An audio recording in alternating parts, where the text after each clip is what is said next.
बिस्मिल्लाहिर्रहमानिर्रहीम। शुरू करता हूँ अल्लाह के पाक नाम से जो बहुत बड़ा मेहरबान नहायत रहने वाला। दोस्तों, बहनों, भाइयों, बुजुर्गों, अस्सलाम वालेकुम। मोहम्मद बिन कासिम की किस्त नंबर 15 में हम खुशामदीद कहते हैं और इसमें हम गंगू की गुफ्तगू को जारी रखते हुए इस गुफ्तगू के बाद गंगू के साथ जुबैर की दिलचस्पी बढ़ गई, जिसे राम अजीब कश में मुब्तला था। गंगू की सरगर्दश्त ने जुबैर की तरह इसे भी मुतासर किया, लेकिन एक वफादार सिपाही की तरह वो राजा को नुक्ता चीनी से बुलंद समझता था।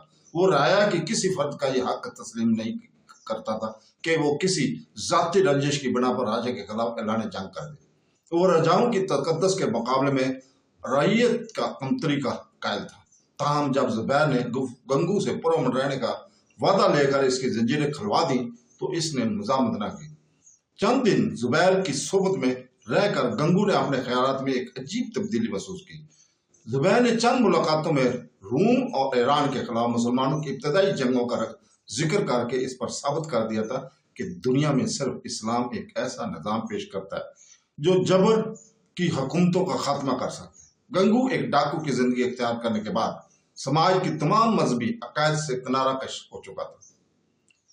इसके लिए दुनिया एक वसी झील थी जिसके तमाम मजहबी अकायद से किनारा कशी हो चुके थे। इसके लिए दुनिया एक वसी झील थी जिसमें बड़ी बड़ी मछलियों को निगल रही थी। वो खुद को एक छोटी मछली समझते हुए हर बड़ी मछली के साथ जंग करने के लिए तैयार था। मुसलमानों के साथ इसकी हमदर्दी को पहली वजह यह थी कि वो रोए जमीन की बड़ी मछली के खिलाफ बरसर पैकार थे। एक दिन जुबैर ने इसे समझाया कि तुम जुल्म के खिलाफ जंग करना चाहते हो, लेकिन तुम्हारे हथियार अपने दुश्मन के हथियारों से मुख्तलिफ नहीं। उन्होंने तुम्हारी कश्ती जलाई थी और तुम इनके जहाज जलाते हो। दोनों का असूल जुल्म है। इस तरह कई बेगुनाह इनके हम जुल्म का शिकार होते हैं। इसी तरह कई बेगुनाह तुम्हारे जुल्म का शिकार होते हैं। तुम खुद तस्लीम कर चुके हो कि तुम दोनों में कोई फर्क नहीं। तुम दोनों में किसी के पास अदल और इंसाफ और अमन के लिए कोई कानून नहीं। और जब तक तुम में से एक के पास ऐसा कानून नहीं, तुम्हारी तलवारें आपस में टकराती रहेंगी। एक तलवार को कुंद होगी तो दूसरी उठा लोगे, एक कमान टूटेगी तो तुम दूसरी बना लोगे।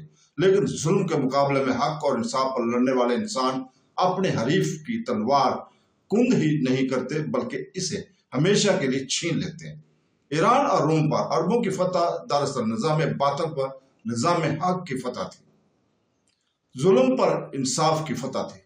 ईरान, मिस्र, शाम के वो लोग जो कल तक हक परस्तों की सफास्ती से मिटाने के लिए उठ खड़े हुए थे, आज अफ्रीका और तुर्कस्तान से जुल्म की ताकतों को मिटाने के लिए हमारे साथ दोष बदोश लड़ रहे हैं। गंगू ने मुतासर होकर पूछा, क्या मैं भी आप लोगों का साथ दे सकता हूँ? जुबैर ने मुस्कुराते हुए जवाब दिया, एक डाकू की हैसियत से नहीं। हमारा काम भटके हुए काफिलों को लूटना नहीं, बल्कि उन्हें सलामती का रास्ता दिखाना है।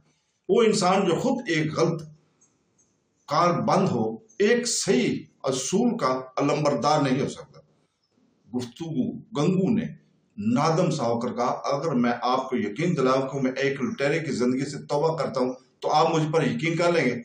मैं खुशी से तुम पर इतबार करूंगा और आप मुझे आजाद भी कर देंगे। जुबैर ने जवाब दिया, अगर तुम तौबा के लिए ये शर्त पेश करो तो इसका मतलब ये होगा कि तुम इसलिए तौबा नहीं कर रहे कि तुम अपने अफ़ाल पर नादम हो और अपनी इस्लाह करना चाहते हो, बल्कि इसलिए कि तुम आज़ाद होना चाहते हो। लेकिन मेरी तौबा से आप ये ख्याल तो ना करें कि मैं बुज़दिल हूँ। नहीं, तौबा करना बहुत बड़ी जुर्रत का काम है। तो मैं आपसे एक डाकू का पेशा तर्क करने का वादा करता हूँ। मुझे तुम पर यकीन है और अगर तुम अपने साथियों की जिम्मेदारी लेने के लिए तैयार हो तो मैं तुम सबको आज़ाद कर दूंगा और जिस जगह कहो तुम्हें उतार दूंगा। गंगू ने जवाब दिया, मेरे साथियों ने सिर्फ मेरी वजह से ये पेशा अख्तियार किया था। इनमें से अक्सर ऐसे हैं जो मेरी रहनुमाई के बगैर ऐसी जुर्रत नहीं कर सकते। अगर आप इन्हें सिंध के किसी गैर आबाद हिस्से पर उतार दें, फिर माहीगीरों का पेशा अख्तियार कर लेंगे। वो मुद्दत से मेरे साथ है और इन्हें कोई पहचानेगा नहीं।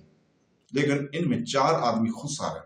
इनके मुतालिक मैं आपको यकीन नहीं दिला सकता। मुझे खुद अपने ऊपर एतमाद नहीं। अगर आपने मुझे आज़ाद कर दिया तो मुमकिन है कि किसी जालिम सरदार को देखकर मैं सब्र न कर सकूं और फिर इसी जुल्म पर उतराऊं। अगर मुझे अपने साथ ले चलें तो मुमकिन है कि आपके मुल्क में रहकर मैं भी आप जैसा इंसान बन जाऊं। वो 4 आदमी जिनका मैंने जिक्र किया, अगर मैं मेरी तरह इस जहाज पर होते तो मुझे यकीन है कि आपकी बातें इन्हें भी मुतासर करती। अगर आप इजाजत दें तो मैं अपने साथियों से मिल लूं। अगले दिन जहाज एक टापू के किनारे लंगरदाज हुआ। ज़ुबैर गुफ्तगू के साथ लेकर दलीप सिंह के जहाज पर चला गया। गंगू ने अपने साथियों के सामने सिंधी जुबान में एक मुख्तसर तकरीर की। रहाई का मसला सुनकर कैदियों के चेहरे खुशी से चमक उठे, लेकिन जब गंगू ने यह बताया कि वो लूट मार से तौबा करने के बाद हमेशा के लिए इनका साथ छोड़ चुका है, तो बाजों की खुशी गमी में तब्दील हो गई। गंगू ने यह के बाद देख रहे सबसे कस्में ली, लेकिन 3 आदमी, जिनमें से एक वो भी था जिसके आधे सर और आधी दाढ़ी और मुझे दलीप सिंह के साथी अपने उस्तरों की धार की नुमाइश कर चुके थे, मजबह से होकर एक दूसरे की तरफ देख रहे थे। गंगू ने इन सब से मुखातिब होकर कहा, कालू, दामू और मोती, तुम कुछ अरसा मेरे साथ रहोगे। इसके बाद इसने जुबैर से मुखातिब होकर कहा, मैं इनके पुरअमन रहने की जमानत देता हूँ। जुबैर ने दलीप सिंह से चंद बातें करने के बाद मुल्लाहों को कैदियों की जंजीरें खोल देने का हुक्म दिया। कालू, दामू, मोती और गंगू जुबैर के साथ दूसरे जहाज पर चले आए और वासु के अजीबो गरीब हुलिया देकर तमाम अरब इसके गिरद जमा हो गए।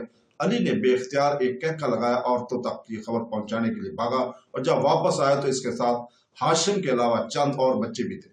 तमाम लोग हैरान होकर इसे देखने लगे। हाशिम ने आगे बढ़कर मासूमाना अंदाज में पूछा, तुम्हारे चेहरे के बाएं तरफ बाल नहीं हुए? तमाम अरब हंस पड़े। अली क्या कहकर सबसे बुलंद तक गंगू ने हंसते हुए हाशिम के शाम के वक्त खालिद ने जुबैर से कहा, नाहिद का ख्याल है कि गंगू को अब्बा जान के जहाज का जरूर इल्म होगा। वो बजाते खुद गंगू से चंद सवाल पूछने पर इसरार कर रही है। जुबैर ने जवाब दिया, मेरे ख्याल में हमें गंगू की बातों पर एतबार करना चाहिए। खालिद ने कहा, लेकिन नाहिद ये कहती है कि अगर इसे इल्म ना भी हुआ तो भी वो पता लगाने में हमारी मदद कर सकता है।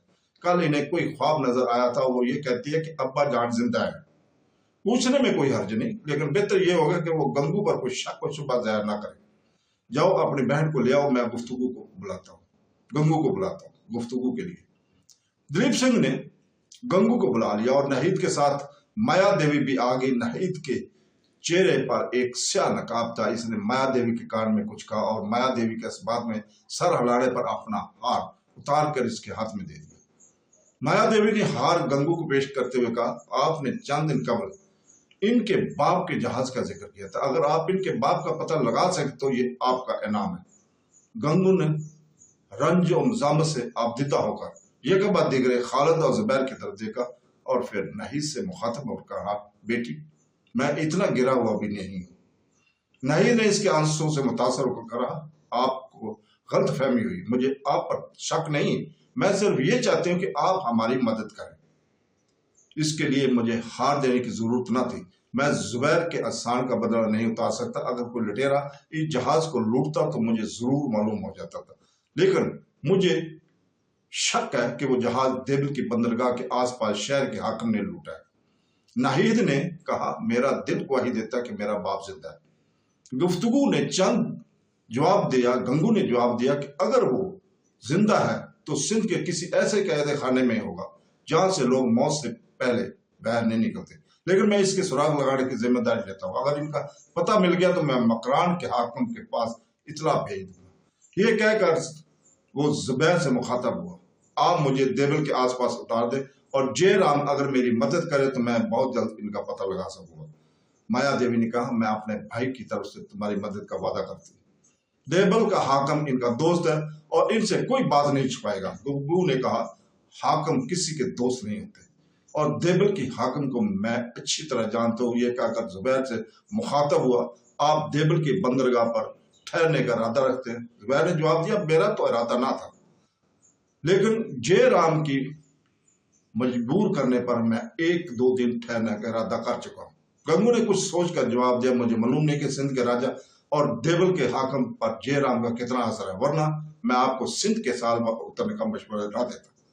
जुबैर ने जवाब दिया, हमारे साथ सिंध वालों के तल्लुकात इस कदर नहीं, पिछले दिनों अबुल हसन के मुतालिक पूछने के लिए वाली मकरान गया था। राजा इसके साथ जरूर पेश आया, लेकिन इस पर दस्त दराजी नहीं की। गंगू ने जवाब दिया, इसका जहाज खाली होगा, लेकिन आपके जहाज पर हाथी हैं और वो अपनी फौजी ताकत बढ़ाने के लिए हाथों की जरूरत महसूस करता है। इसके अलावा आपके साथ औरतें हैं जिनके लिए इसके दिल में कोई इज्जत नहीं है। तो दोस्तों, इसके साथ ही हम आज इजाजत चाहते हैं। कल तक के लिए अल्लाह हाफ़िज़।